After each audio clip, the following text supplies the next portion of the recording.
Hyderabad lotus పాండ్లో YSR Congress party ఎమ్మెల్యేలు సమావేశమయ్యారు. Party అధ్యక్షుడు వైఎస్ జగన్మోహన్ రెడ్డి అధ్యక్షతన ఈ సమావేశం జరుగుతోంది. శాసనసభ బడ్జెట్ సమావేశాల్లో అనుసరించాల్సిన వ్యూహంపై ఈ భేటీలో చర్చిస్తున్నారు. అంశాల వారీగా ముందుకెళ్లాలని, తాము మాట్లాడే అంశాలపై బాగా ప్రిపేర్ కావాలని ఎమ్మెల్యేలకు వైఎస్ జగన్ సూచించినట్లు సమాచారం. సమావేశాలకు విధిగా ఎమ్మెల్యేలందరూ హాజరు కావాలని ఆదేశించారు. పార్టీ సీనియర్లు కూడా ఈ సమావేశంలో పాల్గొన్నారు.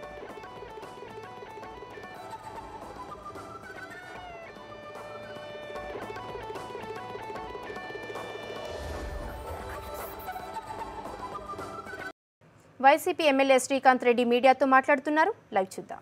చేయాలని చెప్పి ప్రభుత్వం ప్రయత్నం చేస్తున్నట్టుగా కనిపిస్తోంది వాళ్ళు వ్యవహరిస్తున్నటువంటి తీరు. ప్రజాస్వామ్యంలో ఇది మంచి పరిణామం కాదు. మేము ఇచ్చినటువంటి ఏ అంశము అయినా కూడా అది మంచిది కాకపోతే అది చెప్పమనండి ప్రజలకు.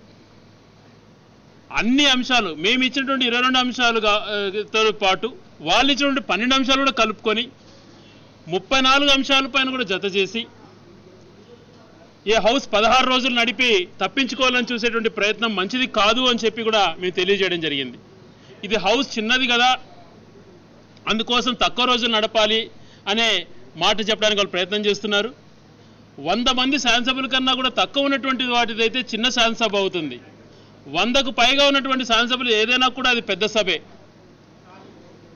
ఆ కారణాలు వెతికి హౌస్ని జరగనీయకుండా చేసే ప్రయత్నం చేయకుండా 40 రోజులు బడ్జెట్ డిస్కషన్ జరిపి ఇచ్చినటువంటి ప్రతి అంశం పైన క్షుణ్ణంగా చర్చించాలి, అది ఏ రకంగా ప్రభుత్వాన్ని గట్టిగా నిలదీయాలి అని చెప్పి మేము మాట్లాడుకోవడం జరిగింది.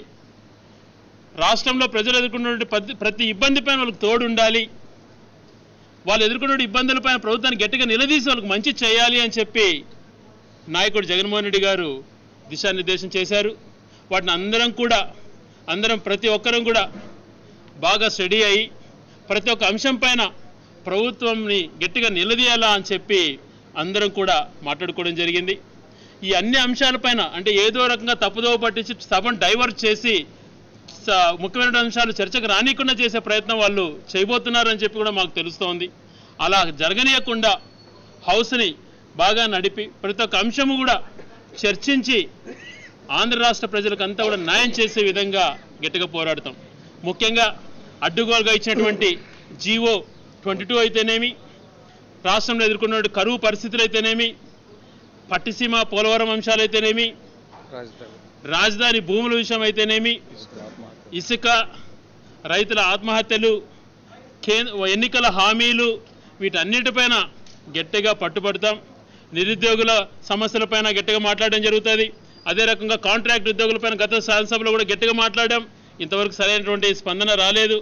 అదే రకంగా క్లస్టర్ స్కూల్స్ విధానము ఇంప్లిమెంట్ చేసి ఉపాధ్యాయులను కూడా ఆ ఉద్యోగం నుంచి చాలామందిని తీసేయాలని చెప్పి ప్రయత్నం చేస్తున్నారు. కార్పొరేట్ కళాశాలలకు ఎక్కువ అవకాశం కల్పించాలి. కార్పొరేట్ స్కూల్స్కి అంటే చైతన్య నారాయణ స్కూల్స్ను మాత్రమే ఉండేటట్టుగా ప్రయత్నం చేస్తున్నటువంటి ప్రయత్నాలు జరుగుతున్నాయి. అవి కూడా అడ్డుకోవాలని చెప్పి వీటన్నిటిపైన గట్టిగా మాట్లాడుకొని అదే రకంగా వెల్ఫేర్ స్కీమ్స్కు రాబో బడ్జెట్ సమావేశాలు పెట్టేటువంటి వెల్ఫేర్ల పైన కూడా ప్రభుత్వాన్ని గట్టిగా నిలదీసి ప్రజలకు అన్ని రకాలుగా మేలు చేయాలనే ఉద్దేశంతో ఈరోజు శాసనసభ సమావేశము పూర్తి స్థాయిలో అర్థవంతంగా జరిగిందని కూడా మీకు తెలియజేస్తాను.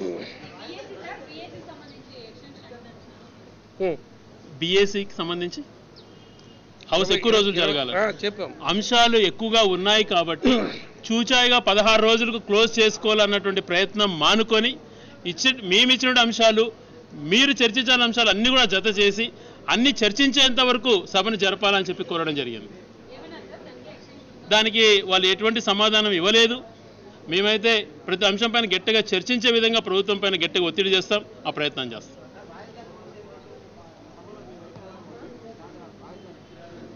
మొదటి నుంచి ఒకటే స్టాండ్ పైన పోతుంది వైఎస్ఆర్ కాంగ్రెస్ పార్టీ.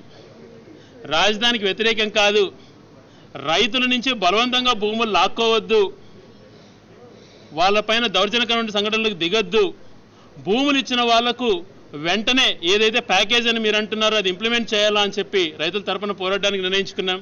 అది ఒకటే మాట, ముందే మాట చెప్పాము, అదే మాట కంటిన్యూ అవుతూ ఉంటుంది.